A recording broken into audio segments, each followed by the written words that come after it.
Good news sa Lakers fans. Balak ng Lakers na kunin si Bruce Brown sa offseason pero bago yan, Indiana Pacers ginulat ang Cavaliers. Kinuha lang naman nila ang 1-0 lead sa second round ng series. Mukhang may upset na nagbabadya sa Eastern Conference Playoffs. Matapos ang dominante at malinis na 4-0 sweep ng Cleveland Cavaliers kontra sa Miami Heat sa first round, ibang usapan na ngayon sa second round dahil pinatikim ng Indiana Pacers sa Cavs ang kanilang unang talo ngayong postseason.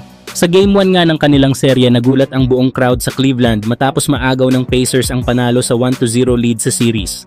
Isang matibay na pahayag mula sa batang Indiana squad na hindi basta-basta uurong sa laban ang kanilang koponan. Ano nga ba ang mga dahilan ng pagkatalo ng Cavaliers? Malinaw na hindi naging sapat ang opensa ng Cavs at maraming pagkukulang ang lumutang.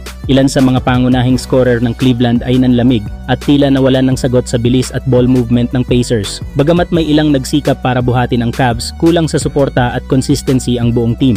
Samantala, sa panig naman ng Indiana, ibang usapan. Nagpakitang gilas ang mga batang players ng Pacers. Nag-step up ang ilan sa mga hindi inaasahan at sabay-sabay nilang binuhat ang opensa. Gamit ang mabilis na pace, matibay na execution sa transition at mainit na shooting mula sa labas, hindi nila binigyan ng pagkakataon ang Cavs na makahabol. Ano nga ba ang pwedeng gawin ng Cavs para makabawi sa Game 2? Kailangan nilang ayusin ang kanilang depensa, lalo na sa perimeter. Dapat din silang makahanap ng rhythm sa opensa at masigurong hindi lang iisa o dalawa ang umaasa sa scoring load. Kung gusto nilang maitabla ang serye, kailangang lahat ay mag-ambag, mula starters hanggang bench. Pero hindi ito magiging madali. Ang Indiana Pacers ay puno ng kumpiyansa at mukhang handang-handa para sa isang malaking upset. Maaga pa naman mga idol para sabihing kontrolado na ng Pacers ang serye. Game 1 pa lang to. Pero kung muling madadapa ang Cavs sa Game 2, baka tuluyan ng sumabog ang momentum pabor sa Indiana Pacers. Kaya abangan natin kung makakabawi ba ang Cavaliers o tuluyan na ba silang gugulatin ng Pacers. Samantalang Lakers, nagbabalak na palakasin pa ang kanilang lineup sa offseason at isa sa mga pangalan na matunog ay si Bruce Brown. Ang versatile na wing player na ito ay kasalukuyang naglalaro para sa New Orleans Pelicans, ngunit ang nakakagulat na balita, si Brown ay nakapasok sa Pelicans mula sa isang trade deal na kasamang ipinadala sa Toronto Raptors si Brandon Ingram. Sa ngayon, si Bruce Brown ay may kasalukuyang kontrata na nagkakahalaga ng 2-year, $13 million contract kasama ang Pelicans at ang kanyang magiging status ay magiging malaki ang epekto sa mga trade negotiations at planong moves ng Lakers para sa susunod na season.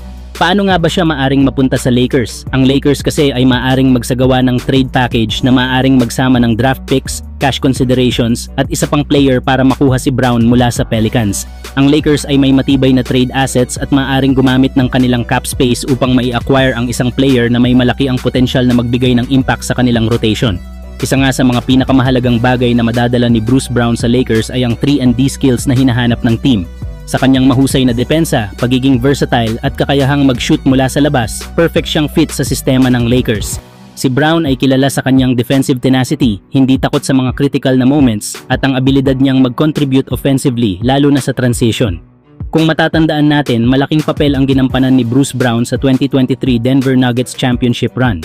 Isa siyang key player na tumulong sa kanilang tagumpay, hindi lamang sa depensa kundi sa malalaking plays sa opensa, kaya't napakaganda ng pagiging impact player niya sa kahit anong team. Kaya't ito ang perfect na 3-and-D player na hinahanap ng Lakers para sa next season. Sa lahat ng balitang ito, isang bagay ang tiyak. Malaki ang magiging papel ni Bruce Brown sa Lakers kung mangyari ang trade na ito. Ang kanyang defensive prowess at offensive versatility ay magiging susi sa kanilang pagsubok na makamit muli ang tagumpay. Pero kayo mga idol, ano ang magsasabi nyo kay Bruce Brown? Maganda ba itong makuha ng Lakers? Comment down below at ibahagi ang inyong mga opinyon. Huwag kalimutan mag-like, share at mag-subscribe para lagi kayong updated sa mga bagong balita.